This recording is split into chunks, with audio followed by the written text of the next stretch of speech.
آج کی اس press conference میں آپ سب کو خوش آمدید کہتا ہوں۔ آج کی پریس کانفرنس کا مقصد مختلف امور بالخصوص نیشنل سیکیورٹی سے جڑے معاملات، خطے کی بدلتی صورتحال کے تناظر میں ملکی دفاع، داخلی سلامتی اور دہشت گردی کے خلاف کیے جانے والے اقدامات کا احاطہ کرنا ہے۔ سب سے پہلے ہم بات کریں گے ویسٹرن بارڈر یعنی مغربی سرحد کے حوالے سے۔ پاکستان نے دہشت گردی کے خلاف ایک طویل جنگ لڑی ہے اور اب بھی دہشت گردوں کے خلاف نبرد آزما ہے۔ اس دہشت گردی کی جنگ میں ہمارے جوان، قانون نافذ کرنے والے اداروں کے اہلکار اور بڑی تعداد میں شہری شہید ہوئے ہیں۔ سب جانتے ہیں کہ پاکستان نے خطے اور بالخصوص افغانستان میں قیام امن کے لیے دل و جان سے کوشش کی۔ خطے کے استحکام کے لیے پاکستان کا کردار سب سے اہم رہا ہے اور یہ کسی سے ڈھکا چھپا نہیں ہے۔ بات اگر افغانستان کی جائے تو پاکستان ایک طویل عرصے سے افغان مہاجرین کی میزبانی کر رہا ہے اور اس سلسلے میں پاکستان نے دنیا میں کسی بھی ملک سے بڑھ چڑھ کر ان افغان مہاجرین کی مدد کی ہے، جس کی دنیا بھی متعارف ہے۔ لیکن باوجود پاکستان کی تمام تر کوششوں کے اور بارہا ریاستی سطح پر افغان عبوری حکومت کو نشاندہی کرنے کے، افغانستان کی سرزمین استعمال کر کے ٹی ٹی پی کے دہشت گرد مسلسل پاکستان میں دہشت گردی کی کارروائیاں کرتے ہیں۔ اس حوالے سے پاکستان نے ٹھوس شواہد بھی پیش کیے، مگر تاحال اس پر کوئی مثبت پیش رفت دکھائی نہیں دے رہی۔ حالیہ دہشت گرد کے واقعات کے تانے بانے اور شواہد افغانستان میں موجود دہشت گردوں کی پناہ گاہوں تک جاتے ہیں۔ خواتین و حضرات، پاکستان نے افغان عبوری حکومت کی بین الاقوامی سطح پر ہر طرح کی مدد کی، تاہم افغان عبوری حکومت نے جو وعدے دوحہ میں کیے ان پر ابھی تک عمل درآمد ہوتا نظر نہیں آ رہا۔ اس معاہدے میں واضح طور پر لکھا گیا ہے کہ افغانستان کی سرزمین کسی بھی ملک کے خلاف استعمال نہیں ہوگی، مگر ٹھوس شواہد موجود ہیں کہ ٹی ٹی پی کے دہشت گرد پاکستان میں بدامنی پھیلانے کے لیے افغانستان کی سرزمین استعمال کر رہے ہیں۔ اس سلسلے میں وزارت خارجہ کی جانب سے بارہا احتجاج بھی ریکارڈ کروایا جا چکا ہے۔ اس حوالے سے آرمی چیف واضح اور دو ٹوک موقف رکھتے ہیں کہ پاکستان کو کالعدم تنظیموں کے لیے دستیاب پناہ گاہوں اور افغان سرزمین سے آزادانہ کارروائیوں پر تحفظات ہیں۔ پاکستان دہشت گردوں کے نیٹ ورک کو ختم کرنے اور اپنے شہریوں کی ہر قیمت پر تحفظ فراہم کرنے میں کوئی کسر نہیں اٹھا رکھے گا۔ افواج پاکستان کی اولین ترجیح ملک میں امن و امان قائم کرنا ہے اور اس کے لیے ہم دہشت گردوں اور ان کے سرپرستوں اور سہولت کاروں کی سرکوبی کے لیے ہر ممکن حد تک جائیں گے۔ پاک فوج، قانون نافذ کرنے والے ادارے اور عوام دہشت گردی کے ناسور کو جڑ سے اکھاڑ پھینکنے کے لیے ہمہ وقت تیار ہیں۔ خواتین و حضرات، پاکستان میں غیر قانونی طور پر مقیم غیر ملکی افراد کو واپس بھیجنے کا فیصلہ وسیع تر ملکی مفاد میں کیا گیا۔ اب تک 5,63,639 غیر قانونی طور پر مقیم افغان باشندے اپنے ملک واپس جا چکے ہیں، تاہم لاکھوں افغان شہری اب بھی پاکستان میں ہی رہ رہے ہیں۔ غیر قانونی افغان باشندوں کی وطن واپسی کا فیصلہ پاکستان کے وسیع تر مفاد میں حکومت پاکستان کی طرف سے کیا گیا، کیونکہ جہاں ایک طرف تو ملکی معیشت پر مسلسل بوجھ پڑ رہا تھا، وہاں ملک میں امن و امان کی صورتحال بھی خراب ہو رہی تھی۔ علاوہ ازیں دنیا کے کسی بھی ملک میں غیر قانونی تارکین وطن کو دوسرے ملک میں نقل و حرکت کی کھلی اجازت نہیں دی جاتی۔ خواتین و حضرات، گزشتہ چند ماہ سے بلوچستان اور خیبر پختونخوا میں دہشت گرد اور ان کے سہولت کار امن و امان خراب کرنے کی کوششوں میں مصروف ہیں، تاہم پاک فوج اور قانون نافذ کرنے والے ادارے دہشت گردوں کے مذموم ارادوں کی راہ میں آہنی دیوار بنے ہوئے ہیں اور قربانیوں کی ایک داستان رقم کر رہے ہیں۔ جنوری 2024 میں مچ ایف سی کیمپ پر بی ایل اے کے دہشت گردوں نے حملہ کیا، جسے سیکیورٹی فورسز نے کمال بہادری سے ناکام بنا دیا۔ اس حملے میں قوم کے 4 بہادر سپوتوں باشمول 2 پولیس اہلکاروں نے جام شہادت نوش کیا، جبکہ 24 دہشت گرد جہنم واصل ہوئے۔ 16 مارچ 2024 شمالی وزیرستان میں دہشت گردوں نے چیک پوسٹ پر حملہ کیا، جس کے نتیجے میں لیفٹیننٹ کرنل کاشف اور کیپٹن احمد سمیت 7 جوانوں نے جام شہادت نوش کیا، جبکہ 6 دہشت گرد جہنم واصل ہوئے۔ پاکستان نے دہشت گردی کے جواب میں افغانستان کے اندر سرحدی علاقوں میں کارروائی کرتے ہوئے دہشت گردوں کی محفوظ پناہ گاہوں کو نشانہ بنایا، جس میں 8 دہشت گردوں کو ٹھکانے لگایا گیا جو پاکستان میں دہشت گردی کی متعدد وارداتوں میں ملوث تھے۔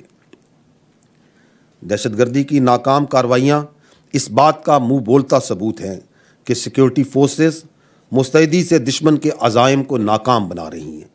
اس کی ایک اور مثال 20 مارچ 2024 کو گوادر پورٹ اتھارٹی کالونی پر 8 دہشت گردوں کے حملے کی ہے، جسے پاک فوج کے جوانوں نے جوانمردی سے ناکام بنایا اور 8 دہشت گردوں کو جہنم رسید کیا۔ ایک اندوہناک واقعہ 26 مارچ 2024 کو صوبہ خیبر پختونخوا کے علاقے بشام میں پیش آیا، جہاں داسو ڈیم پر کام کرنے والے چینی انجینئرز کی گاڑی کو خودکش حملہ آور نے نشانہ بنایا، جس کے نتیجے میں 5 چینی باشندے اور ایک پاکستانی لقمہ اجل بن گئے۔ اس خودکش حملے کی کڑیاں بھی سرحد پار سے جا ملتی ہیں۔ اس حملے کی منصوبہ بندی افغانستان میں کی گئی تھی۔ دہشت گرد اس کے سہولت کاروں کا کنٹرول بھی افغانستان سے کیا جا رہا تھا اور خودکش بمبار بھی افغان شہری تھا۔ خواتین و حضرات، افواج پاکستان دہشت گردی کے اس گھنونے فعل کی شدید مذمت کرتی ہے اور ان کے سہولت کاروں کو انصاف کے کٹہرے میں لانے کے لیے تمام ضروری اقدامات کیے جا رہے ہیں۔ اسی طرح 25 مارچ 2024 کو تربت میں ہونے والے دہشت گردانہ حملے کے دوران بھی پاک فوج کے ایک جوان نے جام شہادت نوش کیا، جبکہ 4 دہشت گرد جہنم واصل کیے گئے۔ 16 اور 17 اپریل 2024 افغانستان سے متصل شمالی وزیرستان کے سرحدی علاقے غلام خان میں دہشت گردی کی غرض سے دراندازی کرنے پر 7 دہشت گردوں کو جہنم واصل کیا گیا، جن میں سے ایک دہشت گرد کی شناخت ملک الدین مصباح کے نام سے ہوئی، جو افغانستان کے صوبے پکتیکا کا رہائشی تھا۔ اسی طرح 23 اپریل 2024 بلوچستان کے علاقے ضلع پشین میں بھی سیکیورٹی فورسز کے انٹیلیجنس بیسڈ آپریشن کے دوران 3 دہشت گرد جہنم واصل، جبکہ ایک کو زخمی حالت میں گرفتار کیا گیا۔ اس گرفتار دہشت گرد کا نام حبیب اللہ ولد خان محمد ہے۔ حبیب اللہ افغانستان کے علاقے سپن بولدک کا رہائشی ہے۔ افغان دہشت گرد نے اپنے بیان میں پاکستان میں دہشت گردانہ کارروائیوں کا اعتراف بھی کیا، جیسا کہ آپ اس ویڈیو میں دیکھ بھی سکتے ہیں۔ زمان نوم حبیب اللہ دی، شبکه می خالد دی، د پلان می خان محمد دی، افغانستان کې د بولدک د ولسوالۍ یم. برا دا چې موږ شل کسه برابر سو برا پر سیمخادار روان کړو. دا تشکیل په پاکستان دی، په پاکستان کې به جنګ کوي. ټوپک یې 6 نفر د یوه سره راکټ وو، د 2 سره راکټان وو، د یوه سره سایکل، د نور سره ټوپکان وو. سیمخادار ته پرېږده د افغانستان طالبان امارت والا نه دی. جانان مې دلته وطاق دی، دغه وطاق والا و، د سیمخادار پرې هغه راوستم. ورځ مې کې تېره کړه په غري کې، بله شپه مې پسې واوښته هلته توبې ته چې ورسېده اصغري توبه بولي. دا کور کې مې دویمه شپه وکړه، څلورمه شپه چې مې هلته وکړه، بعد پنځله کې چې مې اوله شپه کړه، تیارې راغله، چاپه راغله. خواتین و حضرات، جیسے آپ نے دیکھ رہے ہیں کہ پاکستان میں دہشت گردی کی اس تازہ لہر کی بڑی وجہ ٹی ٹی پی کو پڑوسی ممالک افغانستان سے ملنے والی اس طرح کی سہولیات اور اس کے علاوہ جدید اسلحے کی فراہمی بھی ہے۔ آرمی چیف کئی بار واضح طور پر یہ کہہ چکے ہیں کہ پاکستان میں دہشت گردوں کے لیے کوئی جگہ نہیں ہے۔ پاکستان میں دہشت گردی کے واقعات میں افغان شہریوں کا ملوث ہونا علاقائی امن و استحکام کو متاثر کرنا اور عبوری افغان حکومت کی دوحہ امن معاہدے سے صریحاً انحراف ہے۔ خواتین و حضرات، پاکستان کی سیکیورٹی فورسز دہشت گردوں کے نیٹ ورکس کو ختم کرنے اور اپنے شہریوں کے تحفظ کے لیے کوئی کسر نہیں اٹھا رکھے گی۔ اس ضمن میں رواں سال دہشت گردوں کی محفوظ پناہ گاہوں کو نشانہ بناتے ہوئے پاکستان نے ایران کے سرحدی علاقے سیستان و بلوچستان میں انٹیلیجنس بیسڈ آپریشن مرگ بر سرمچار کرتے ہوئے متعدد دہشت گردوں کو جہنم واصل کیا۔ ہمیں امید ہے کہ مثبت سمت میں کوششیں خطے اور قیام امن کے لیے باور ثابت ہوں، اور ماضی میں ان کوششوں کی راہ میں جو رکاوٹیں کھڑی گئی ہیں اب ان سے اجتناب کیا جائے گا۔ خواتین و حضرات، اب ہم کاؤنٹر ٹیررزم کی مد میں سال 2024 میں ہونے والے آپریشنز کا جائزہ لیتے ہیں۔ سال 2024 میں مجموعی طور پر سیکیورٹی فورسز نے دہشت گردوں ان کے سہولت کاروں کے خلاف 13,135 چھوٹے بڑے انٹیلیجنس بیسڈ آپریشنز کیے۔ اس دوران 239 دہشت گردوں کو واصل جہنم جبکہ 396 کو گرفتار کیا گیا۔ دہشت گردی کے ناسور سے نمٹنے کے لیے روزانہ کی بنیاد پر 100 سے زائد آپریشنز افواج پاکستان، پولیس، انٹیلیجنس ایجنسیز اور دیگر قانون نافذ کرنے والے ادارے انجام دے رہے ہیں۔ آپریشنز کے دوران 19 ہائی ویلیو ٹارگٹس یعنی انتہائی مطلوب دہشت گردوں کی ہلاکتیں اور گرفتاریاں بھی عمل میں لائی گئیں۔ خواتین و حضرات، رواں سال ان آپریشنز کے دوران 2 آفیسرز اور 60 جوانوں نے جام شہادت نوش کیا۔ پوری قوم ان بہادر سپوتوں اور ان کے لواحقین کو خراج تحسین پیش کرتی ہے جنہوں نے اپنی قیمتی جانیں ملک کی امن و سلامتی اور آپ کے مستقبل پر قربان کر دیں۔ حال ہی میں کور کمانڈرز کانفرنس کے اعلامیے میں آرمی چیف نے 2 ٹوک الفاظ میں کہا کہ پاکستان کی مسلح افواج اور قانون نافذ کرنے والے ادارے دہشت گردی کے خلاف پوری قوم کی حمایت حاصل ہے۔ مسلح افواج پاکستان سے دہشت گردی کے خطرے کو مستقل طور پر ختم کرنے کے لیے پرعزم ہیں۔ دہشت گردی کے خلاف ہماری یہ جنگ، یہ کامیاب جنگ آخری دہشت گردی کے خاتمے تک جاری رہے گی انشاءاللہ۔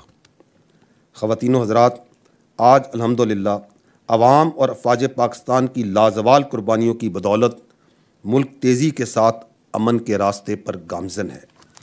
پاکستان کے وہ علاقے جہاں شہریوں کا جانا دشوار ہو چکا تھا، آج وہاں امن بحال ہو چکا ہے۔ یہ سب کچھ عوام اور افواج پاکستان کی لازوال قربانیوں کے مرہون منت ہی ممکن ہو سکا ہے۔ خودکش دھماکے اور اس کے نتیجے میں ہونے والی شہادتیں دہشت گردوں کے ناپاک ارادوں کی عکاس ہیں، اور واضح ہے کہ ان دہشت گردوں کا ریاست پاکستان، خوشحال مستقبل اور دین اسلام سے کوئی تعلق نہیں ہے۔ خواتین و حضرات، اس کے ساتھ ساتھ ویسٹرن بارڈر مینجمنٹ رجیم کے تحت جو کام جاری ہیں وہ پایہ تکمیل کو پہنچنے والے ہیں۔ بارڈر مینجمنٹ کے تحت پاک افغان سرحد پر 98% سے زائد کام مکمل کر لیا گیا ہے، جبکہ پاک ایران بارڈر پر 91% سے زائد کام مکمل کیا جا چکا ہے۔ پاک افغان بارڈر پر دہشت گردوں کی نقل و حرکت کی روک تھام کے لیے 753 قلعے مکمل کیے جا چکے ہیں، جبکہ پاک ایران بارڈر پر 89 قلعے مکمل ہو چکے ہیں اور باقیوں پر کام تیزی سے جاری ہے۔ خواتین و حضرات، جیسا کہ پاکستانی افواج کا مکمل فوکس سیکیورٹی معاملات پر ہے، اس کے ساتھ ساتھ حکومت پاکستان کی خصوصی ہدایات اور معاشی حالات کو مد نظر رکھتے ہوئے افواج پاکستان حکومت کی طرف سے معاشی ترقی کی تمام کوششوں کی مدد کر رہی ہیں۔ اس سلسلے میں SIFC میں آرمی دیگر حکومتی اداروں کے ساتھ مل کر معاشی بہتری کے لیے اپنا کردار ادا کر رہی ہے۔ اسی مد میں حکومت کی خصوصی ہدایات پر سمگلنگ، بجلی چوری، منشیات اور ذخیرہ اندوزوں کے خلاف بھی کریک ڈاؤن کا سلسلہ جاری ہے۔ اس سلسلے میں غیر قانونی معاشی کارروائیوں کے خلاف اٹھائے جانے والے اقدامات میں بڑی کامیابیاں ملی ہیں، جو منشیات کی روک تھام، ذخیرہ اندوزی اور بجلی چوری کے تدارک میں اہم کردار ادا کر رہی ہیں، جس کی تفصیلات سے آپ کو وقتاً فوقتاً آگاہ بھی کیا جاتا رہا ہے۔ سلائیڈ پر آپ اس کی تفصیلات بھی دیکھ سکتے ہیں۔ خواتین و حضرات، اب ہم بات کریں گے ایسٹرن بارڈرز یعنی مشرقی سرحدوں کی۔ اگر ہم لائن آف کنٹرول کی صورتحال پر بات کریں تو آپ سب کے علم میں ہے کہ بھارت کی جانب سے ہمیں مشرقی سرحد پر لگاتار خطرات ہیں۔ بھارت ہمیشہ کی طرح اپنے اندرونی انتشار سے توجہ ہٹانے کے لیے جو منصوبہ بندی کر رہا ہے، پاکستان کی اعلیٰ سول اور عسکری قیادت اس سے بخوبی آگاہ ہے۔ رواں سال میں اب تک متعدد مرتبہ بھارت کی جانب سے چھوٹی سطح پر مختلف سیز فائر کی خلاف ورزیاں کی گئیں، جس میں اسپیکولیٹو فائر کے 120، ایئر سپیس وائلیشنز کے 15، جبکہ ٹیکنیکل ایئر وائلیشنز کے 59 واقعات شامل ہیں۔ بھارتی فوج آزاد جموں و کشمیر میں لائن آف کنٹرول پر معصوم اور نہتے شہریوں کو نشانہ بنا رہی ہے۔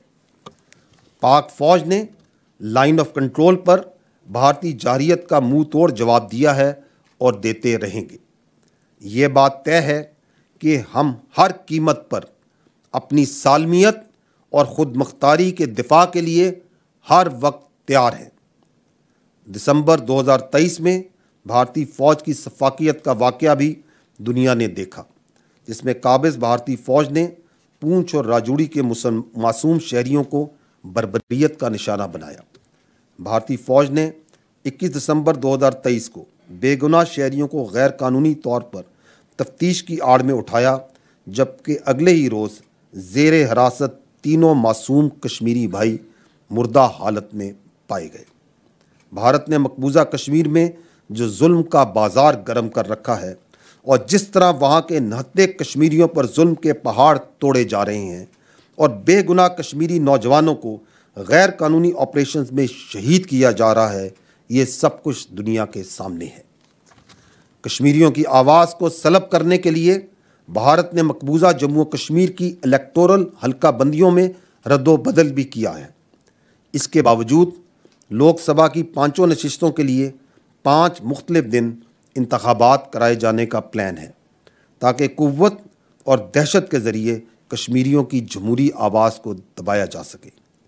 ہمارا اصولی موقف ہے کہ ہم مقبوضہ کشمیر کے مظلوم عوام کے ساتھ کھڑے ہیں اور ان کی سیاسی، قانونی، سفارتی اور اخلاقی حمایت جاری رکھیں گے انشاءاللہ۔ یہاں میں باور کرانا چاہتا ہوں کہ جس طرح مقبوضہ کشمیر کی خصوصی حیثیت کے حوالے سے گزشتہ سال بھارتی سپریم کورٹ نے بھارتی حکومت کی جانب سے پہلے سے لکھا گیا فیصلہ پڑھ کر سنایا اور آرٹیکل 370 کو برقرار رکھ کر ثابت کیا کہ بھارت مقبوضہ کشمیر کے حوالے سے اقوام متحدہ کی قراردادوں کی کھلم کھلا خلاف ورزی کر رہا ہے، جس پر اسے کوئی ندامت نہیں ہے۔ کشمیری عوام اقوام متحدہ کی قراردادوں کے تحت اپنے حق خود ارادیت کے لیے عالمی توجہ کے منتظر ہیں۔ تمام تر مشکلات کے باوجود بہادر کشمیریوں کی جد و جہد انشاءاللہ کامیاب ہوگی۔ خواتین و حضرات، بھارتی حکومت اس وقت کشمیر کے علاوہ مزید بین الاقوامی جرائم میں بھی ملوث ہے، جس میں بھارتی نژاد سکھوں کی ٹارگٹ کلنگ بھی شامل ہے۔ جس طرح ہندوستان باقی ممالک میں ماورائے ریاست ٹارگٹ کلنگز میں ملوث رہا ہے، اسی طرح حال ہی میں پاکستان میں بھی بھارتی ایجنسیوں نے بھارتی حکومت کی اعماء پر پاکستانی شہریوں شاہد لطیف اور محمد ریاض کو قتل کیا۔ اس سلسلے میں بھارتی ایجنٹوں کے درمیان روابط اور پاکستانی سرزمین پر ان دونوں پاکستانی شہریوں کے قتل کے مصدقہ شواہد بھی موجود ہیں۔ اس معاملے پر وزارت خارجہ مفصل بریفنگ پہلے بھی دے چکی ہے۔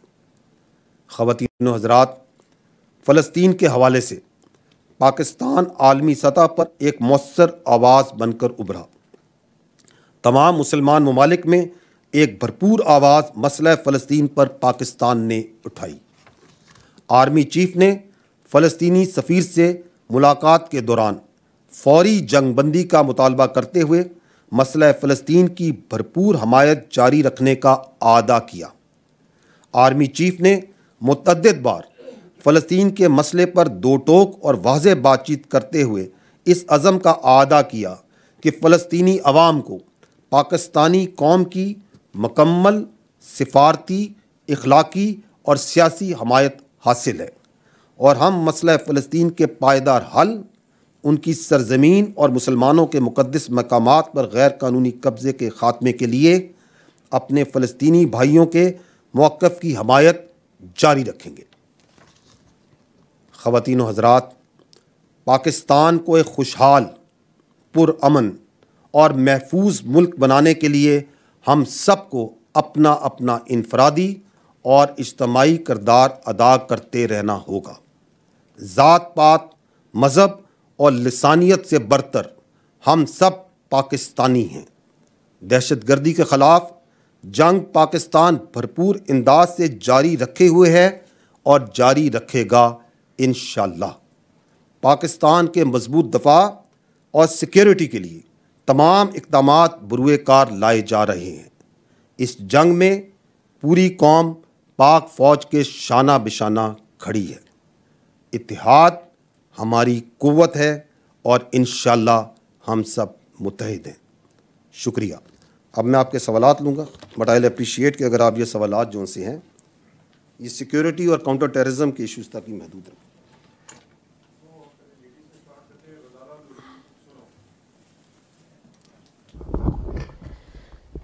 سر غزالہ نورین فرام سنو ٹی وی۔ سر جیسا کہ ابھی آپ نے بھی ذکر کیا، بشام میں حالیہ حملے میں چائنیز کو نشانہ بنایا گیا اور چائنیز کی ڈیتھس بھی ہوئیں۔ یہ سلسلہ پہلے بھی جاری رہا، اب بھی جاری ہے۔ کیا آپ نہیں سمجھتے کہ چائنیز کی سیکیورٹی کو لے کر اور انہیں مسلسل ٹارگٹ کرنا سیکیورٹی لیبس ہے، اور چائنیز کی سیکیورٹی کے لیے بالخصوص زیادہ فوکس کرنے اور زیادہ عملی اقدامات کرنے کی ضرورت ہے؟ شکریہ۔ دیکھیں جی، پاکستان میں تقریباً 29,000 چائنیز باشندے موجود ہیں، ہمارے چائنیز بہن بھائی موجود ہیں۔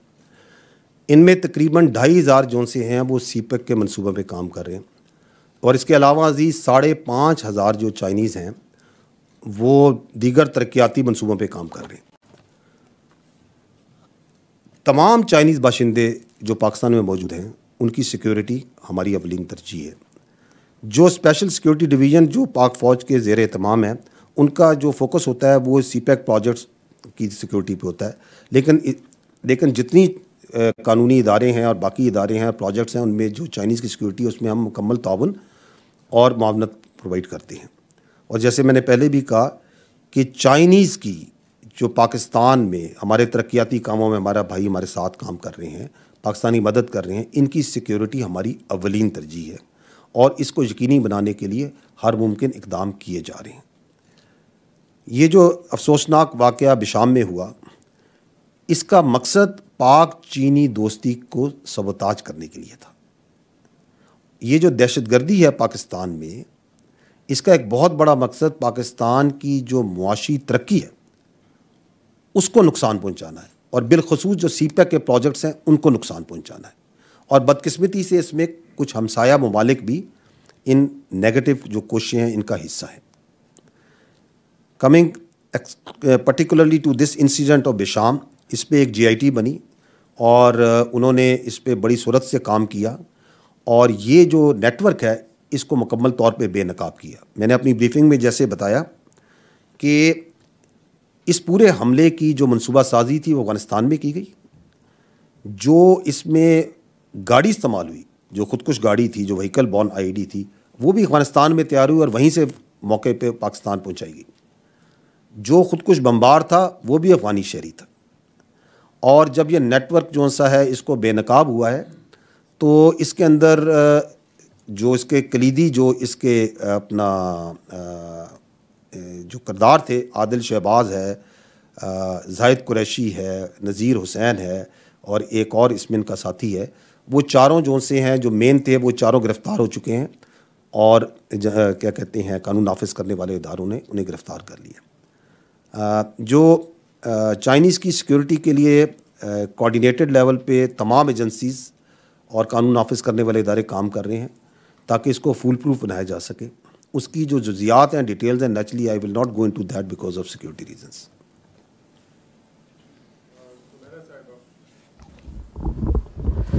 السلام علیکم۔ جل صاحب سب سے اس وقت امپورٹنٹ نوشن جو ہے میں اس طرف آپ کی توجہ جاننا چاہوں گی. مسنگ پرسنس کی جب بھی بات آتی ہے it is always taken as an allegation that is linked with Pakistan's military forces, armed forces and military establishment. میں specifically I would attach high importance to your comments in response to this کہ how would you go about it and what exactly Army Chief thinks as the head of this organization جب یہ missing persons کی کیونکہ intelligence officials intelligence جتنا بھی کوشش کر کے نیب کرتے ہیں دہشت گردوں کو, ان کی کلنگس کو بھی مسنگ پرسنس کے کھاتے میں ڈالا جاتا ہے. تو how would you go about it, کیا سوچتے ہیں آپ اس حوالے سے؟ جی ٹھیک, دیکھیں جی مسنگ پرسنس کا جو ایشو ہے یہ ایک اہم مسئلہ ہے, ایک پیچیدہ مسئلہ ہے. اٹس ناٹ سو سمپل جتنا یہ پیش کیا جاتا ہے, اور but it's a very important issue. اور یہ صرف پاکستان تک نہیں ہے, پوری دنیا میں مسنگ پرسنس کا ایشو ہے.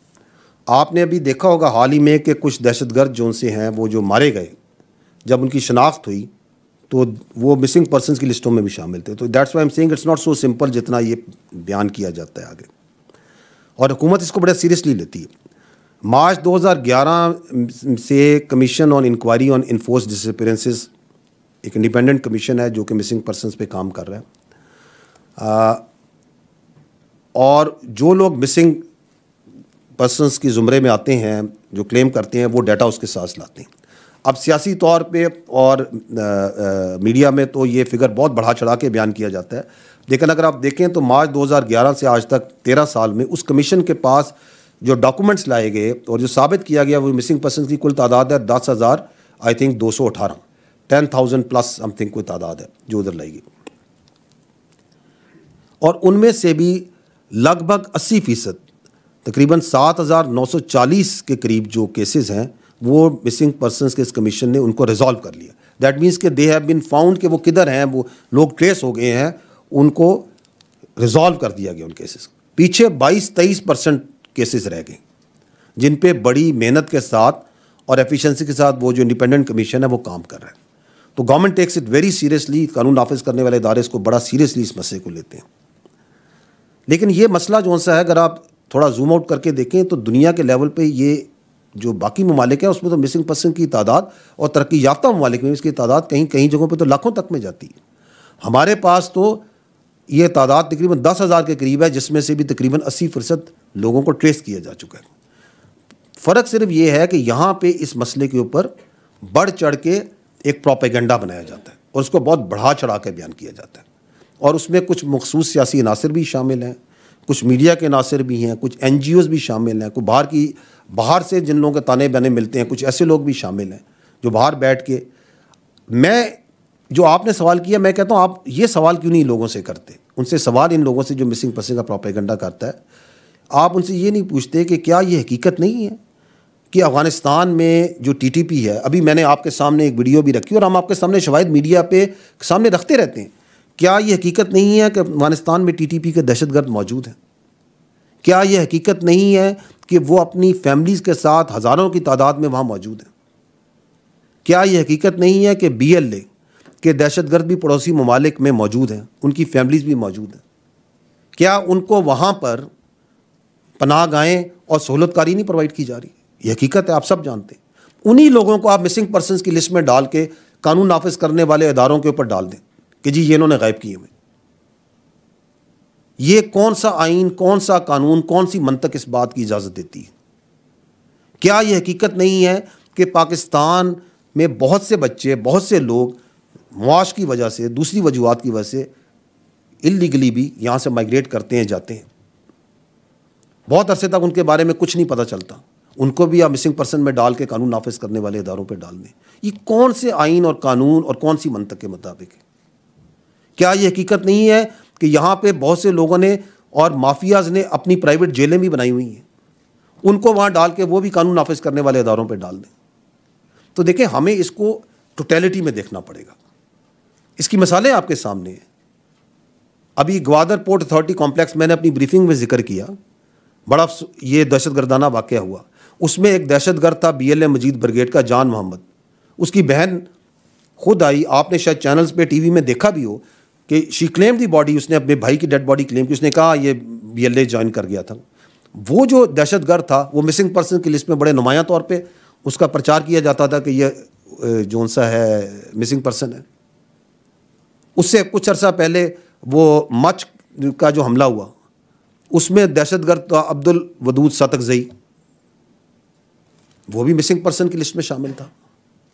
تو اس لیے میں یہ کہہ رہا ہوں کہ یہ ایک پیچیدہ مسئلہ ہے, اس میں بہت جھوٹا پروپیگنڈا بھی کیا جاتا ہے.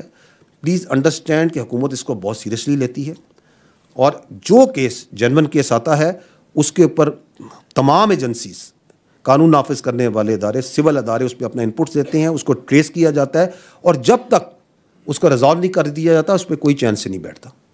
اور جن لوگوں کا یہ ایشو ہے واقعی, جس کا کوئی بھائی بہن کوئی بچہ ماں باپ مسنگ ہو جائے اور نہ پتہ چلے, we understand how painful it is for that family, socially, legally, from all aspects, and government is trying hard to resolve that issue, اور اس کے لیے ہر ممکن کوشش کی جا رہی ہے.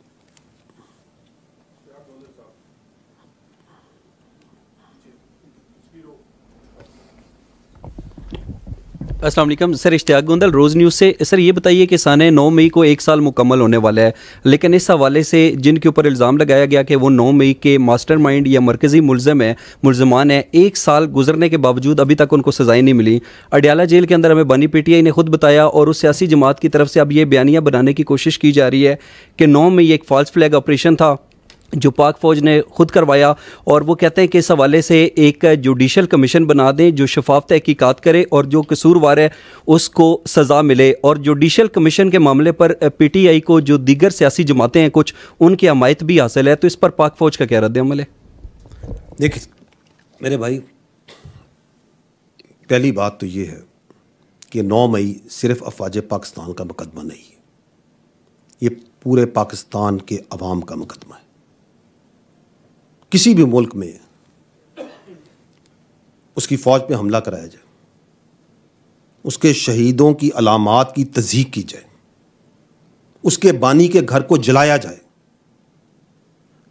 وہاں پہ عوام اور فوج کے درمیان نفرت پیدا کی جائے, اور پھر جو لوگ یہ کروا رہے ہیں, جو کر رہے ہیں, ان کو کیفر کردار پہ نہ پہنچایا جائے, تو کسی بھی ملک میں ایسا ہو تو وہاں کے نظام انصاف پہ ایک سوال کھڑا ہو جاتا ہے.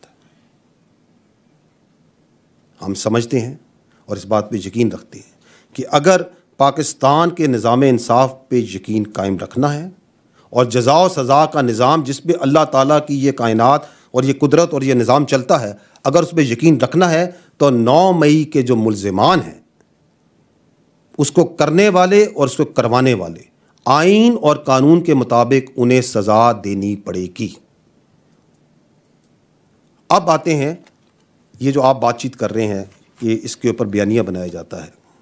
دیکھیں 9 مئی کوئی ڈھکی چھپی چیز نہیں ہے, اس کے جو ناقابل تردید شواہد جو ان سے ہیں وہ عوام کے پاس بھی ہیں, افواج کے پاس بھی, ہم سب کے پاس ہیں. ہم سب نے اپنی آنکھوں سے اس واقعے کو ہوتے دیکھا,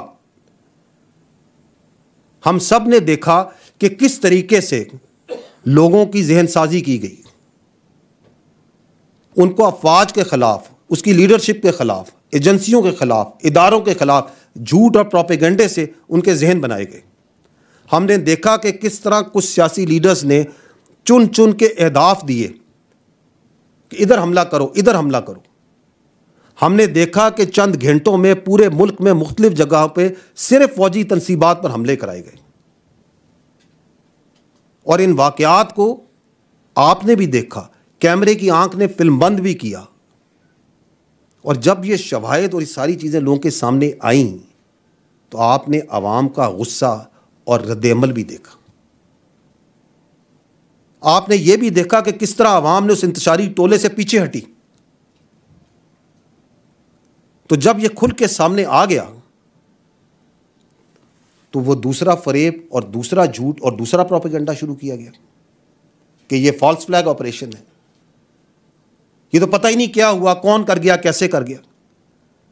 ایسی لوگوں کے لیے کہا گیا ہے you can fool all the people some of the time, some of the people all the times, but you can not fool all the people all the Times.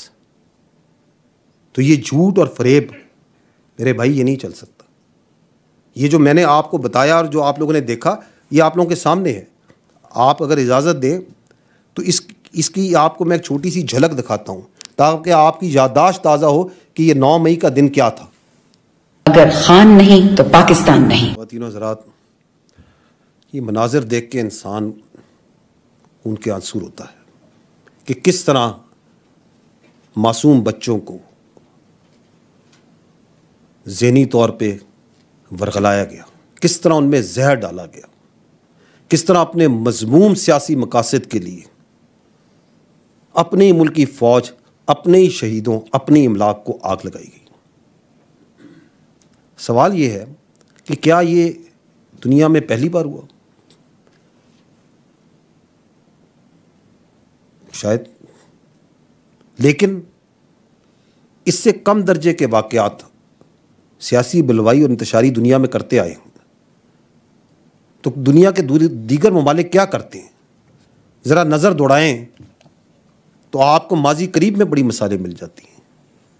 August 2011 London rights ہوئے، بلوائیوں نے سیاسی اور private املاک کو نقصان پہنچایا، لیکن اس کے بعد کیا ہوا؟ وہاں کا کرمنل کورٹ سسٹم، وہاں کے قانون نافذ کرنے والے ادارے حرکت میں آئے، دن رات عدالتیں لگیں. جو بلوائی تھے، جو انتشاری تھے، جو ان کے پیچھے کروانے والے تھے، ان کو سخت سے سخت سزائیں دی گئی. اگر اس میں بچے انوالو تھے 18 سال سے کم عمر، ان کو بھی سزائیں دی، ان کو بھی نہیں چھوڑا انہوں نے. 2021 کیپٹل ہل واشنگٹن ڈی سی، وہاں پہ سیاسی بلوائیوں نے کیپٹل ہل کی عمارت پہ گھسے، اس کو نقصان پہنچایا، توڑ پھوڑ کی. تو وہاں کوئی جوڈیشل کمیشن یا وہاں پہ کوئی چینلز پہ کوئی زیر بحث اور تبصرے نہیں اس پہ شروع ہو گئے. کرمنل کورٹ سسٹم آیا، لوگوں کو آئیڈینٹیفائی کیا گیا، سزائیں دی گئی، سخت سزائیں دی. ان کو بھی جو وہاں موجود تھے، ان کو بھی جو نہیں موجود تھے لیکن اس کے محرکات میں شامل تھے. یہ آپ کے سامنے ہے. اس سے آگے بڑھیں. 9 مئی کے بعد 27 جون 2023 پیرس میں اس کے مضافات میں بلوے ہوئے، ہنگامے ہوئے. امیجیٹلی ان کا جو قانون نافذ کرنے والے، قانون کو کے اوپر نافذ کرنے والے، ان کا جو کورٹ کا سسٹم ہے، جوڈیشل سسٹم ایکشن میں آیا، صورت کے ساتھ سخت سزائیں دی گئیں. یہ میں نے آپ کو چند مثالیں ماضی قریب کی ان ممالک سے دی ہیں جن کی مثالیں ہمارے اشرافیات دیتے ہوئے تھکتی نہیں ہیں. وہ کیوں ایسا کیا انہوں نے؟ اس لیے تاکہ اس طرح کا واقعہ دوبارہ نہ ہو، تاکہ ملک میں انتشاری اور مخصوص جو سیاسی مقاصد، زہریلے مقاصد رکھنے والے جو گروہ اور ٹولے ہیں، ان کو یہ موقع نہ ملے کہ وہ ریاست پہ اپنی مرضی سے جب چاہے چڑھائی کر دیں. وہاں پہ کسی نے کسی کی فوج پہ تو حملہ نہیں کیا تھا. وہاں پہ کسی نے اپنے محسن، اپنے بانی کے گھر کو تو نہیں جلایا تھا. وہاں کسی نے شہیدوں کے مجسمے اور شہیدوں کی نشانیوں کو تو آگ نہیں لگائی تھی. وہاں تو اس سے بہت کم ہوا تھا. تو سوال یہ بنتا ہے کہ آج ہم کیوں کسی وجہ سے ایک حربہ، دوسرا تاریخی حربہ، اور 9 مئی کرنے اور کروانے والوں کی جو مقافات عمل ہے اس کو پیچھے کیوں دھکیل رہے ہیں؟ یہ سوال بنتا ہے. کیا ہم کسی خدا نہ خواستہ کسی اور 9 مئی کے سہنے کا انتظار کر رہے ہیں؟ کہا جاتا ہے کہ جوڈیشل کمیشن بنا دیا جائے. خواتین و حضرات، میرا سوال یہ ہے کہ جوڈیشل کمیشن تو اس چیز میں بنتا ہے جس کے بارے میں کوئی ابہام ہو. یہ واقعات، اس کی ایک چھوٹی سی جھلک آپ نے دیکھی اب سے، یہ تو تاریخ کے اندر آپ کے سامنے ہیں، ایبسولوٹلی کلیئر. یہ بھی کلیئر ہے کہ کس طریقے سے ورغلایا گیا، کیسے ذہن سازی کی گئی، کیسے اہداف دکھائے گئے، کیسے نکالا گیا، کیسے کیا گیا. اور اس میں بھی کنفیوژن اور ہیز ڈالنے کے لیے کہا جائے کہ جوڈیشل کمیشن بنا دیں تاکہ پتہ چلے یہ واقعہ ہوا ہے یا نہیں ہوا، کس نے کیا. ٹھیک ہے، ہم تیار ہیں، بنائیں جوڈیشل کمیشن، لیکن اگر جوڈیشل کمیشن بنانا ہے تو پھر اس پورے واقعے کی تہہ تک جائیں. وہ جوڈیشل کمیشن اس بات کا بھی احاطہ کرے کہ 2014 کا دھرنا، اس کے مقاصد کیا تھے. وہ اس بات کا بھی احاطہ کرے کہ پارلیمنٹ پہ حملہ کیسے ہوا اور کیسے کرایا گیا. وہ پی ٹی وی پر حملے کا بھی احاطہ کرے. کس طرح لوگوں کو یہ ہمت دی گئی, کس طرح لوگوں میں یہ عنصر ڈالا گیا کہ آپ ریاست کے خلاف کھڑے ہوں, پاسپورٹ جلائیں, سول ڈس اوبیڈینس کریں, بجلی کے بل جلائیں. کس طرح 2016 میں کے پی کے ریسورسز سرکاری وسائل کے ساتھ دارالخلافہ پہ دھاوا بولا گیا, 2022 میں دوبارہ اسلام آباد پہ دھاوا بولا گیا. وہ جوڈیشل کمیشن اس بات کا بھی احاطہ کرے, وہ یہ بھی دیکھیں کہ کیسے آئی ایم ایف کو خطوط لکھے گئے, باہر لابنگ کی گئی فرموں کے ذریعے کہ پاکستان کو دیوالیہ ہونے دیا جائے, اس کو قرضہ نہ دیا جائے. اس بات کا بھی احاطہ کرے, کہاں سے فنڈنگ آ رہی تھی, کہاں فنڈنگ جا رہی تھی, وہ اس بات کا بھی احاطہ کرے کہ کون لوگ ہیں اور وہ کون سے لوگ تھے جو سوشل میڈیا پہ اداروں کے خلاف نفرت پھیلا رہے تھے. کیونکہ اگر ہم نے ان چیزوں کا احاطہ نہیں کیا, اور چونکہ ہم نے نہیں کیا, تو پھر 9 مئی تو ہونا تھا. اگر ایک مخصوص سیاسی ٹولہ over a period of time with impunity یہ سارے کام کرتا رہے گا, تو ایک دن وہ اپنی فوج پہ ہی چڑھ دوڑے گا. آپ کے سامنے ہوا, جب وہ جھوٹ بولے اور جھوٹ بولتا جائے اور آپ اس کے جھوٹ کے آگے سچ نہ بولیں, تو ہر طرح کا فریب اور پروپیگنڈا کرے گا. 9 مئی کی اصل حقیقت یہ ہے, 9 مئی کی اصل حقیقت یہ ہے کہ وہ سیاسی ٹولہ شہ پڑھتے پڑھتے یہاں پہنچا کہ وہ اپنی ہی فوج پہ, اپنی اداروں پہ فزیکلی اس نے حملہ کر دیا. اور پھر پاکستان کا جو باشعور عوام ہے, غیرت مند محبت کرنے والے عوام ہے, ایکچولی 9 مئی کو وہ کھڑا ہوا. وہ کھڑا ہوا, کیسے کھڑا ہوا؟ اس سے پیچھے ہٹ کے اس نے اپنے آپ کو اس کے اس عمل سے, اس انتشاری ٹولے کے عمل سے دور کیا. انہوں نے کہا میں اس کا حصہ نہیں بنوں گا, میں اس کو انکار کرتا ہوں, میں اس عمل کی نفی کرتا ہوں, میں اس کی مذمت کرتا ہوں. اس نے اس عمل سے کراہت کی, اور اس کا غیظ و غضب جب عوامی رد عمل دیکھا تو دوسرا جھوٹ اور پروپیگنڈا, فالس فلیگ آپریشن, ہم تو خود مظلوم ہیں. اس بات کی اجازت نہیں دی جا سکتی کہ اس عوام کو اتنا بیوقوف سمجھا جائے, جھوٹ پہ جھوٹ, فریب پہ فریب. اسی لیے میں نے شروع میں یہ کہا تھا کہ یہ 9 مئی کا مقدمہ افواج پاکستان کا میرے بھائی مقدمہ نہیں ہے, یہ عوام پاکستان کا مقدمہ ہے, یہ آپ کا مقدمہ ہے, ہم سب کا مقدمہ ہے.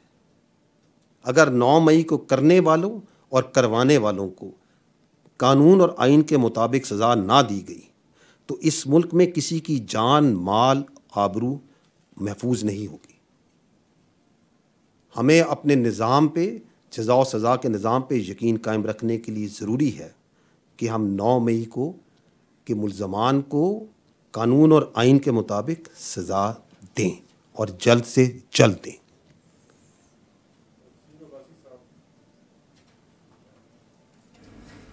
جی السلام علیکم, وسیم عباسی وی نیوز سے. میرا یہ سوال ہے, ابھی آپ نے سوشل میڈیا کی بات کی یا ان کی بھی بات کی, تو سوشل میڈیا پہ پاکستان میں کوئی گزشتہ 3-4 ماہ سے پابندی ہے, خاص طور پہ جو ایکس ہے جو فارملی ٹویٹر تھا اس پہ بندش ہے, اور نوجوان نسل اپنے آپ کو آئین کے تحت ہی آرٹیکل 19 کے تحت ایکسپریس کرتی ہے, اور پاکستان کا مثبت امیج بھی اس سے اجاگر ہو سکتا ہے. ظاہر ہے فیک نیوز بھی ہوتی ہوگی اور پروپیگنڈا بھی, لیکن اس کو پازیٹیولی کاؤنٹر کیا جا سکتا ہے. تو ایکس کی بندش میں کہا یہ جاتا ہے کہ اسٹیبلشمنٹ یا فوج کا ہاتھ ہے, اس میں ان کی بھی کوئی انوالومنٹ ہے. دوسرا میرا یہ سوال اسی سے ریلیٹڈ ہے کہ آرٹیکل 19 کے حوالے سے بھی آرمی چیف نے کوئی بیان دیا تھا کہ جو کچھ لوگ ہیں جو ہمیں سرمن دیتے ہیں ان کو کوئی حق نہیں, کیونکہ وہ خود آئین کے آرٹیکل 19 کی وائلیشن کرتے ہیں. تو ان کا مخاطب کون لوگ تھے وہ؟ Thank you sir. دیکھیں, میڈیا اور social media, mainly social media, اس کے اندر اداروں پہ کچھ مخصوص سیاسی حلقے اور کچھ سیگمنٹس جو سے ہیں تواتر کے ساتھ پاکستان کی افواج پہ اور دیگر اداروں پہ الزامات لگاتے ہیں. ان الزامات کے جواب میں جب یہ کہا جاتا ہے کوئی ثبوت دو تو وہ ثبوت دینے کی بجائے مزید اور الزام تراشی شروع کر دیتے. اگر ادارہ بھی جواب میں الزام تراشی شروع کر دے تو یہ تو ایک وشس سائیکل میں پوری سوسائٹی پڑ جائے گی. ہم ریشنلٹی پہ یقین رکھتے ہیں, ہم فیکٹس پہ اور حقائق پہ یقین رکھتے ہیں, اور ہمیں یہ یقین ہے کہ جو سچائی ہوتی ہے وہ جھوٹ پہ ہمیشہ غالب آئے گی, غالب ہوتی ہے. اگر آپ آئین کی بات کرتے ہیں جس کا آپ نے اپنے سوال میں بھی ذکر کیا, تو آرٹیکل 19 بلا شبہ آزادی ہے اظہار رائے کا, اس کا تحفظ یقینی بناتا ہے. لیکن یہی آرٹیکل 9 بڑے واضح طور پہ یہ کہتا ہے کہ آزادی اظہار رائے کے پیچھے چھپ کے پاکستان کی سالمیت, سیکیورٹی اور دفاع پر وار نہیں کیا جا سکتا. یہ آرٹیکل 9 یہ بھی واضح کہتا ہے کہ آزادی اظہار رائے کے پیچھے چھپ کے دوست ممالک کے ساتھ جو تعلقات ہیں ان کو عذر نہیں پہنچایا جا سکتا. یہ بھی کہتا ہے کہ آزادی اظہار رائے کا مطلب یہ نہیں ہے کہ آپ قوم کی اخلاقیات تباہ کر دیں, آپ پبلک آرڈر اور امن و امان تباہ کر دیں, آپ اعلیٰ عدلیہ کے وقار کے منافی بات چیت کریں. تو جو آئین اور قانون پاکستان ہے وہ بڑا واضح ہے کہ وہ ریاست پاکستان کے خلاف پروپیگنڈے کی اور افواج پاکستان کے خلاف پروپیگنڈے کی اجازت نہیں دیتا. اور آئین تو چلیں, آئین بہت مقدم ہے, آئین سے بڑھ کے ہم سب کے لیے ہمارا دین ہے. کیا دین اسلام اس بات کی اجازت دیتا ہے؟ سورہ الحجرات میں اللہ سبحانہ تعالیٰ فرماتے ہیں کہ اے مومنو, اگر کوئی فاسق تمہارے پاس خبر لے کر آئے تو خوب تحقیق کر لیا کرو, مبادا کہ نادانی میں تم کسی قوم کو نقصان پہنچا دو اور تمہیں اپنے کیے پر ندامت اٹھانی پڑے. الحمدللہ ہم سب مسلمان ہیں, اللہ کا حکم کلیئر ہے, اور ہم نے افواج پاکستان کے ہر فرد نے تو آئین کی پاسداری کا حلف بھی اٹھایا ہے.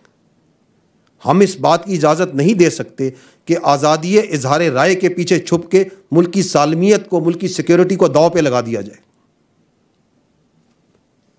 کہ فریڈم آف سپیچ کے پیچھے چھپ کے ملک کی تشخص, اخلاقیات اور یہاں پہ عدلیہ کے وقار کو داؤ پہ لگا دیا جائے. اس بات کی اجازت نہیں دی جا سکتی. ہم امید کرتے ہیں کہ جو مقننہ ہے, جس کا حق ہے قانون سازی کرنا, کہ یہ جو جھوٹ, پروپیگنڈے اور فیک نیوز کی ہے جو بازار گرم ہے, جس پہ الزام تراشیاں بلا ثبوت الزام تراشیاں صبح سے لے کے شام تک تواتر سے جاری ہیں, اس کے اوپر جو مقننہ ہے وہ ضروری قانون سازی کرے. ہم یہ امید کرتے ہیں. ہم یہ بھی امید کرتے ہیں اور یہ چاہتے ہیں کہ جو موجودہ قوانین ہیں اور جو نئے قوانین بننے ہیں ان پہ سختی سے عمل درآمد کرایا جائے, کیونکہ ہم یہ جانتے ہیں کہ اگر آج اس معاشرے میں سے نفرت, ہیجان, جھوٹ, پروپیگنڈا, اس کے خلاف ایکشن نہیں لیا گیا تو یہ اس معاشرے کی, جس معاشرے میں ہم رہتے ہیں, اس کی بنیادوں کو ہلا کے رکھ دے گا. ہم آپ کو, لیکن یہ آپ اطمینان, ہم اس بات پہ اطمینان کرتے ہیں کہ اگر آپ دیکھیں تو کچھ عرصے سے معاشرے میں کچھ استحکام آ رہا ہے. جو عدم اعتماد ہے وہ آہستہ آہستہ بتدریج کم ہو رہا ہے. اس کی وجہ یہ ہے کہ جو پاکستان کے باشعور عوام ہیں ان کو یہ سمجھ آ رہا ہے کہ کون کیا کیسے جھوٹ بول رہا ہے اور کیوں بول رہا ہے, کہاں سے بولا جا رہا ہے, کیسے بلوایا جا رہا ہے, کس طرح پروپیگنڈے کیے جاتے ہیں اور وہ پروپیگنڈے کس طرح کھل کے سامنے آتے ہیں. ہمارا ہتھیار, ہماری طاقت, جیسے میں نے پہلے عرض کی, وہ سچائی ہے, وہ حقائق ہیں, وہ متزلزل ہمارا ایمان ہے, ہمارا یقین ہے اس آئین پہ, اور ہمارا ایمان ہے اللہ کے احکامات کے اوپر. ہم اس کے ساتھ کھڑے ہیں اور کھڑے رہیں گے. جھوٹ اور فریب انشاءاللہ پاکستان کی عوام کی تائید کے ساتھ اور ان کے شعور کے ساتھ انشاءاللہ اس کو شکست ہوگی. I think this is not the proper forum جہاں پہ یہ فیصلہ ہوگا. اس کے جو فورم ہے کچھ اور ہے جہاں پہ یہ فیصلہ ہوگا. میں I have given you the larger context جس کے اندر سوشل میڈیا اور میڈیا کے اندر یہ فریب پروپیگنڈا اور جھوٹ پھیلایا جا رہا ہے, کیوں پھیلایا جا رہا ہے اور اس کے اثرات کیا ہو رہے ہیں, and why it is essential that we individually and collectively we need to stand against it. یہ آپ کے انڈیویجول کے گھر سے لے کے اس معاشرے کی بنیادوں تک کو ہلا کے رکھ دے گا. اگر آپ کا ریاست پہ اعتماد کے اوپر وار ہونا شروع ہو جائے,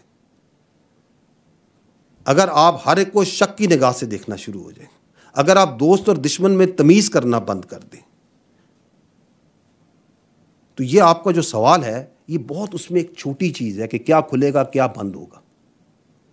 وی ہیو اے بگر پرابلم. اور وہ متعلقہ جو ادارے ہیں جن کا یہ کام ہے, جو ریگولیٹرز ہیں اور جو حکومتی ادارے ہیں, ان کا یہ کام ہے. احمد منصور, اسپیشل کورسپونڈنٹ 24 نیوز. سر 9 مئی کے حوالے سے آپ نے ایک بہت تفصیلی دوبارہ ساری چیزیں سامنے رکھی جو تھا. اسی سے ریلیٹڈ ایک پہلو ہے جو میں سمجھتا ہوں کہ اس کی وضاحت بھی ضروری ہے, رائے آنی چاہیے, کیونکہ وہ بھی پھیلائی جا رہی ہے. اس پہ ایک موقف جو ہے جو پی ٹی آئی کا, ان کی جو قیادت ہے, بانی چیئرمین, سب اس کو مسلسل وہ لے کے چل رہے ہیں. جو 9 مئی پہ جو حملہ ہوا یا جو سارے واقعات ہوئے اس پہ مقدمات چل رہے ہیں اور اس پہ بہت کچھ ہوا اور ابھی بھی ہو رہا ہے. لیکن 8 فروری بھی آیا اور 8 فروری کو سب نے دیکھا کہ پی ٹی آئی کو خیبر پختونخوا میں ایک کلین سویپ وکٹری ایک ٹائپ کی ملی. اس کو مرکز میں اور پنجاب میں بھرپور اس کو نمائندگی ملی, عوام نے اس کو ووٹ دیا. اس بات کو لے کے جو بانی چیئرمین ہے, پی ٹی آئی کے رہنما ہیں, وہ اب یہ کہہ رہے ہیں, مسلسل یہ بات بار بار کر رہے ہیں کہ دراصل جو 8 فروری ہے وہ 9 مئی کو کے جو بیانیہ ہے, جو ساری صورت ہے اس کو اس نے مسترد کیا ہے. یعنی 8 فروری کے بعد 9 مئی ختم شد, وہی مقدمات کی حیثیت نہیں ہے. جو کچھ بھی آپ لوگ کہہ رہے ہیں, جو کچھ ریاست کہہ رہی ہے, جو کچھ چیزیں ہیں, اس کی کوئی ویلیو نہیں ہے. اس پہ آپ کیا کہیں گے؟ جھوٹ کا ایک مسئلہ ہوتا ہے کہ ایک جھوٹ کو چھپانے کے لیے کئی جھوٹ بولے جاتے ہیں. یہ پروپیگنڈے کا ہوتا ہے, ایک کے بعد ایک کے بعد ایک. تو یہ جو بیانیہ بنایا جا رہا ہے کہ 8 فروری میں 9 مئی غائب ہو گیا, گم ہو گیا, جو بھی آپ نے جس طرح بھی اس کو بیان کریں آپ. لیٹس سی دی فیکٹس, کیونکہ میں نے آپ کو ابھی اس پچھلے سوال میں عرض کی کہ ہمارے جو طاقت ہے, جو سچائی ہے, وہ سچائی اور فیکٹس ہے. 8 فروری کو جو ٹرن آؤٹ تھا وہ تقریباً 47% تھا. تقریباً 6.5 کروڑ یا 65 ملین جو ووٹرز تھے اس دن انہوں نے ووٹ کاسٹ کیا. اس میں سے یہ جو مخصوص سیاسی پارٹی, جو کہ یہ جن کے لیڈرز, میں یہ مکمل نہیں کہتا کہ مکمل پارٹی, ان کے جو لیڈرز ہیں جو آپ نے ذکر بھی کیا, وہ یہ بات کرتے ہیں کہ جی یہ بیانیہ الٹا ہو گیا. اس پارٹی کو پڑے 18.5 ملین ووٹ, جو کہ کل کا بنتا ہے 31%. تو 69-70% جو ووٹ پڑا وہ تو اس بیانیہ کو نہیں پڑا. تو ہم جمہوریت میں رہتے ہیں نا, اکثریت کدھر ہے, وہ تو ادھر گیا. اور اگر میں اس کو آبادی کے تناسب سے دیکھوں, پاکستانی کل آبادی کا یہ 7.5% بنتا ہے میرے بھائی. تو 92-93% جو آپ کی آبادی ہے اس نے تو اس بیانیے کے ساتھ نہیں کھڑی ہوئی. اور یہ تو ہم یہ اس لیے کہیں کہ اگر یہ ایزیوم کریں کہ جس نے اس کو 18.5 ملین نے ووٹ ڈالا, اس نے کہا کہ 9 مئی بالکل ٹھیک ہوا تھا اور بالکل یہ فوج پہ حملہ ہونا چاہیے تھا اور بالکل یہ شہیدوں کی تصدیق ہونی چاہیے تھی. ہمارا یقین ہے کہ ایسے نہیں ہے. ہمیں یقین ہے کہ اس عوام, اس پاکستان کے شہری اپنی فوج اور اداروں کے ساتھ کھڑے ہیں. یہ ایک اور جھوٹ ہے کہ جو اس کے ساتھ ہے, جس نے اس کو ووٹ دیا, وہ فوج کے خلاف ہے. ایسے نہیں ہے میرے بھائی. تو نہ اس بیانیے کے پیچھے نمبرز ہیں, نہ اس بیانیے کے پیچھے سوچ ہے. اگر آپ دیکھیں کہ جس نے ادھر ووٹ ڈالا اس کینڈیڈیٹ کو, اس کے کینڈیڈیٹ کو, اس پارٹی کے, کیا وہ ووٹ فوج کے خلاف اور شہیدوں کے خلاف اور اس ملک کے دفاع کرنے والے اداروں کے خلاف تھا؟ کیا وہ ووٹ 9 مئی کے جلاؤ گھیراؤ کے حق میں تھا؟ Absolutely not.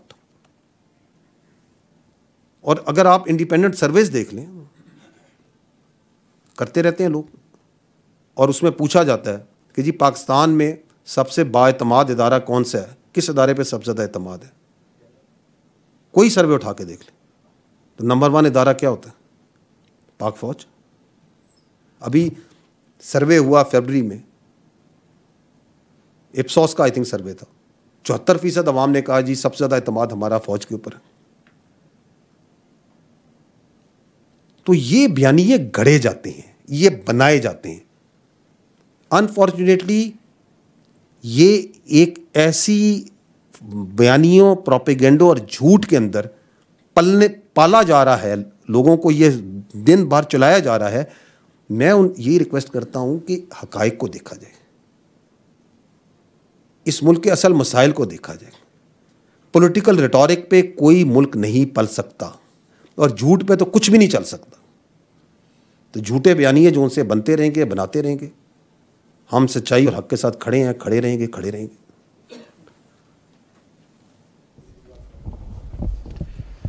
جی, میرا نام اعجاز احمد ہے, میں GNN نیوز کو ریپرزینٹ کرتا ہوں. آپ نے کافی آج ماشاءاللہ کھل کے گفتگو کی, تو ہم نے بھی سوچا کہ کھل کے ایک سوال پوچھ لیں. پچھلے کچھ عرصے سے ایک اسی سیاسی پارٹی PTI کہہ لیں, سنی اتحاد کونسل کہہ لیں, یا وہ سیاسی ٹولہ کہہ لیں, اس کے وزیر اعلیٰ کھل کر ریاست کے آئینی عہدیداروں کو دھمکیاں دیتے ہیں. بانی چیئرمین جو ہیں وہ عسکری قیادت کو کھل کر دھمکیاں دیتے ہیں, اور بے شمار واقعات ہیں. جیل میں رہ کر آرٹیکلز باہر چھپ جاتے ہیں, لیکن کوئی اس کو کاؤنٹر نہیں کیا جا رہا. نمبر 1. نمبر 2 یہ ہے کہ اسی بنیاد پر یہ دعوے کیے جاتے ہیں کہ فلاں ڈیٹ کو رہائی ہو جائے گی, فلاں ڈیٹ کو رہائی ہو جائے گی, لیکن اور پھر یہ تاثر دیا جاتا ہے کہ ڈیل ہو گئی, اور عہدیداروں کے نام بھی بتائے جاتے ہیں کہ فلاں پہنچ گیا مذاکرات کے لیے. آپ آج کھل کر اگر یہ بتا سکیں ہمیں ان ایمبیگوس ٹرمز میں کہ کیا کوئی ڈیل ہو رہی ہے, کوئی ڈھیل ہے, اور اگر نہیں ہے تو کاؤنٹر کیوں نہیں کیا گیا؟ دیکھیں, before I come to your specific question deal پہ, اگر آپ اجازت دیں تو پہلے میں یہ عرض کروں گا کہ جو پاکستان کی فوج ہے, یہ پاکستان کی فوج ایک قومی فوج ہے. اس کے اندر تمام مکتبہ فکر کے لوگ ہوتے ہیں, اس کے اندر تمام قومیت کے لوگ ہوتے ہیں, تمام نسل, رنگ اور مذاہب کے لوگ ہوتے ہیں. اس کی کسی قسم کی کوئی ادارتی طور پہ سیاسی سوچ نہیں ہوتی ہے. تاہم چونکہ we are a parliamentary democratic system, تو جو حکومت وقت ہوتی ہے وہ سیاسی ہوتی ہے اور سیاسی پارٹیز بناتی ہیں. تو ہر حکومت وقت کے ساتھ پاک آرمی کا, فوج کا ایک غیر سیاسی مگر آئینی اور قانونی تعلق ہوتا ہے. ٹھیک, تو دس از امپورٹنٹ ٹو انڈرسٹینڈ. چونکہ ہم کسی ایک خاص سیاسی سوچ کی, جس طرح ہم ایک خاص قومیت کی پرچار نہیں کرتے, ہم ایک خاص مذہب کا پرچار یا خاص قومیت نسل کو آگے لے کے بڑھتے نہیں ہیں, اسی طرح ہم کسی ایک خاص سیاسی سوچ کو لے کے آگے نہیں بڑھتے. تو اس وجہ سے ہمارے لیے تمام سیاسی سوچیں, تمام سیاسی جماعتیں جو کہ عوام کی نمائندے ہیں اور سیاسی لیڈرز قابل احترام ہوتے ہیں. تاہم اگر کوئی سیاسی سوچ اور کوئی سیاسی لیڈر اور کوئی سیاسی ٹولہ اپنی فوج پہ حملہ آور ہو, عوام اور فوج کے درمیان نفرت اور خلیج پیدا کرے, اسی فوج کے, جو قوم کی فوج ہے, اسی قوم کے شہیدوں کی تضحیق کرے, اور جیسے آپ نے کہا اسی قوم کی فوج کے بارے میں دھمکیاں دے, پروپیگنڈا کرے, تو اس سے کوئی بات چیت نہیں کرے گا. ایسے سیاسی انتشاری ٹولے کے لیے صرف ایک ہی راستہ ہے کہ وہ صدق کے دل سے معافی مانگے قوم کے سامنے, اور یہ وعدہ کرے کہ وہ نفرت کی سیاست کو چھوڑ کے تعمیری سیاست میں حصہ لے گا. اور ویسے بھی جو بات چیت ہے وہ سیاسی پارٹیز کو آپس میں زیب دیتی ہے, اس میں فوج یا ادارے بالکل مناسب نہیں کہ بات چیت میں آئے. میں آئی تھنک بڑا واضح طور پہ میں نے بتایا ہے, آئی تھنک بڑی کلیئرلی میں نے بتایا ہے کہ ایسی سیاسی انتشاری ٹولہ جو آپ کے سامنے جو کچھ کر رہا ہے اور کرواتا آ رہا ہے, اس کے ساتھ کوئی بات چیت نہیں ہو سکتی, ہم نہیں کر سکتے.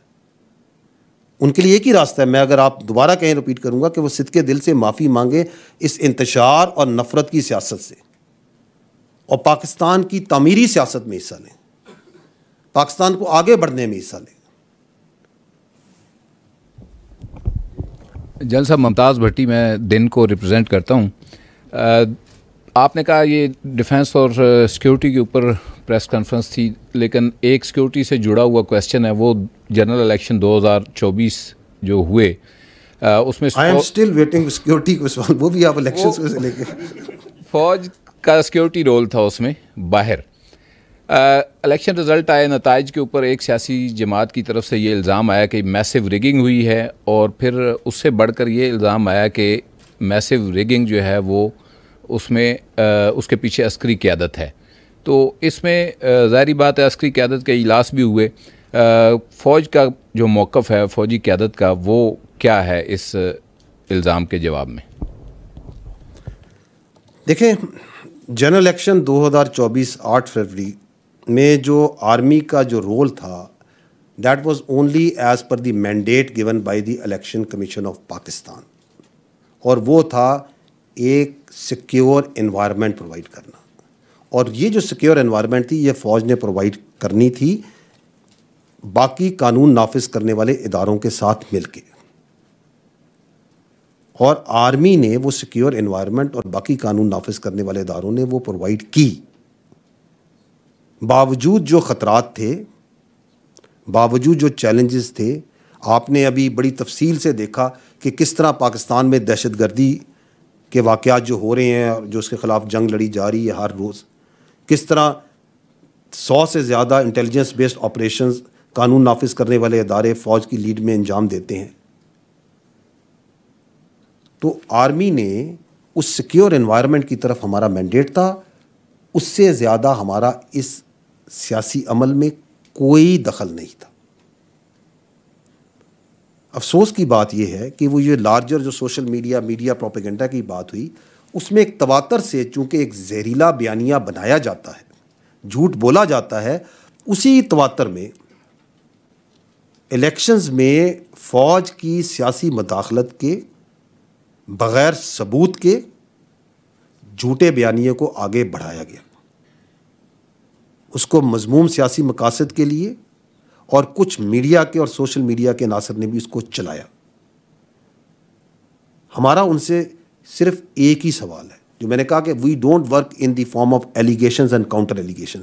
ہم ان سے ایک ہی سوال کرتے ہیں اور تواتر سے کرتے ہیں کہ اگر اس کا کوئی ثبوت ہے ان الزامات کا, تو جو متعلقہ آئینی اور قانونی ادارے ہیں ان کے آگے وہ رکھا جائے. کیونکہ یہ جو اس طرح کی بات چیت ہے, یہ جو آپ پرٹیکولرلی بات چیت کر رہے ہیں, اس کی اپرچونٹی کاسٹ یہ پوری قوم دے رہی ہے, ہم سب دے رہے ہیں. کیونکہ اس سے فرق یہ پڑتا ہے کہ جو ایکچوئل ایشوز ہیں پاکستان کے, چاہے وہ گڈ گورننس کے ہیں, چاہے وہ آپ کی معیشت کے ہیں, چاہے وہ سیکیورٹی کے ہیں, عوامی فلاح و بہبود کے ہیں, اور متعدد مسائل ہیں ہمارے, ساری توجہ, بات چیت, تبصرے, فکر, سوچ, ایفرٹ وہ ڈائیورٹ ہو جاتی ہے اس نیگیٹو ڈسکشن کی طرف, اس بے بنیاد الزامات کی طرف. تو میں یہی عرض کروں گا کہ پاکستان کی جمہوریت کو کسی چیز سے خطرہ نہیں ہے. اگر خطرہ ہے تو صرف ان غیر جمہوری رویوں سے.